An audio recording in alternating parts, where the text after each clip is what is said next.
So I was the vice So where will this end up? all papers you don't have journalists. All right, okay. You got it online.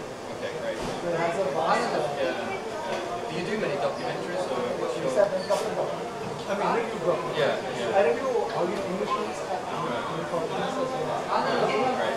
This is my fourth or fifth documentary. We are very documentaries. So how much do you know about the film? Coming in cold?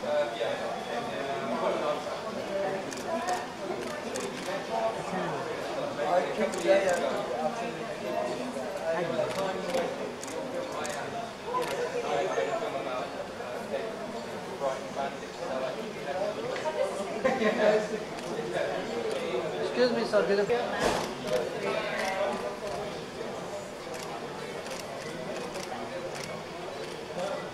Thank you.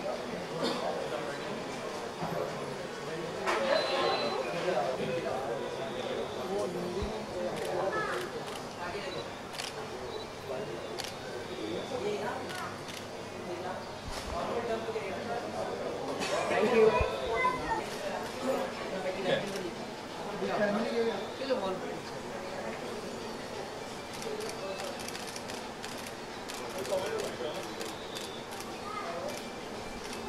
Did you be side to the side?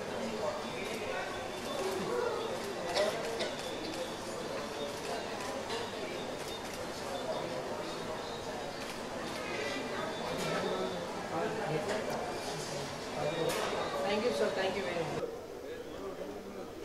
Ajay रोल sir क्या कहें algorithm के बारे में किस तरह की कहानी है उसके बारे में थोड़ा बताएंगे। ओके शुरू करूँ। हाँ कैमरा ठीक तो बोलिए। हाँ ये एल्गोरिथम जो फिल्म है ब्लाइंड हमारे ब्लाइंड की जो चेस है उसके एक पर्टिकुलर प्रोग्राम के ऊपर ये फिल्माई गई है।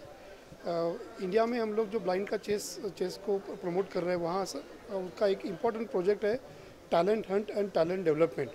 तो 2008 में हम लोगों ने ये प्रोजेक्ट लॉन्च किया था जहाँ से हम लोगों ने यंग बच्चों को आइडेंटिफाई किया था कि जो इंडिया को आगे जाके इंडिया को रिप्रेजेंट करके इंडिया के लिए वर्ल्ड टूर्नामेंट में कुछ ग्लोरी लाए। और उनका जो जर्नी है जो हम लोगों ने जो टूर्नामेंट स्टार्ट किए थे फिर उनको ट्रेनिंग दिया और बाद में फाइनली वो लोग इंडिया को रिप्रेजेंट करने के लिए गए।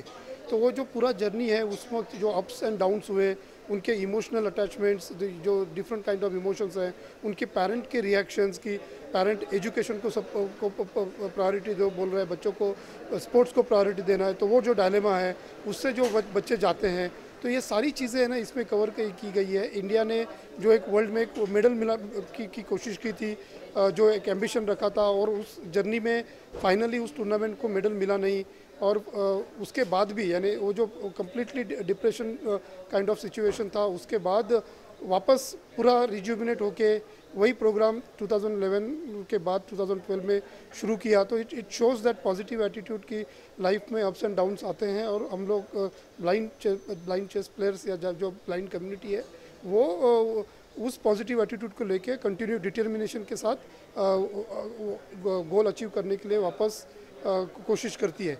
ये पूरा जर्नी इसमें फिल्माया गया है और इयन मैकडोनाल्ड जो इस फिल्म के डायरेक्टर है वो खुद हमारे साथ हर टूर्नामेंट को के वेन्यू में आके वहाँ ये शूट किया है। और ये ऐसा कोई स्टोरी लाइन लिखा हुआ है या किसी को डायलॉग बोलने के लिए बोला था ऐसा नहीं है।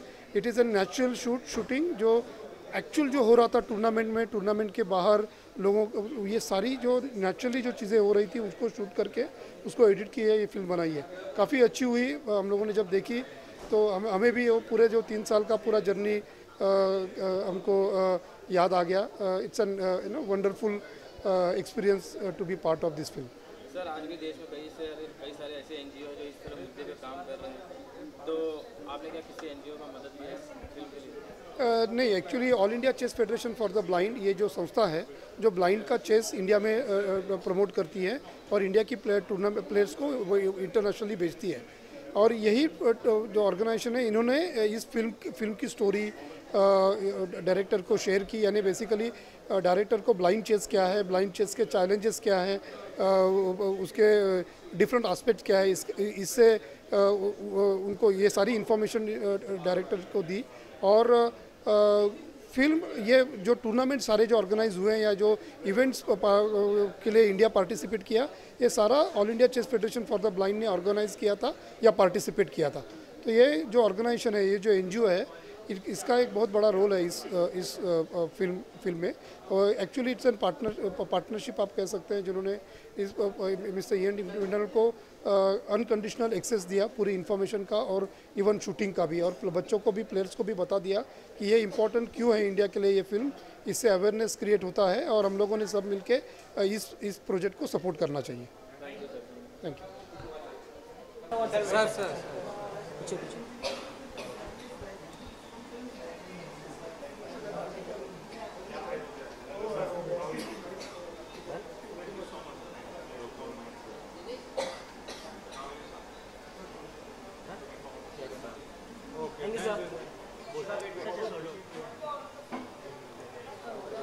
Yes, ready. All of you.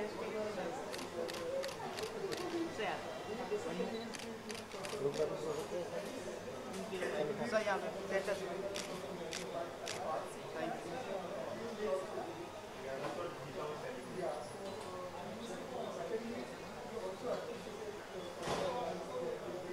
Thank you.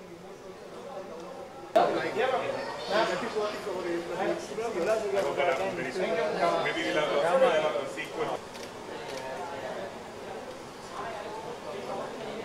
ऊपर दिखाना। Thank you sir.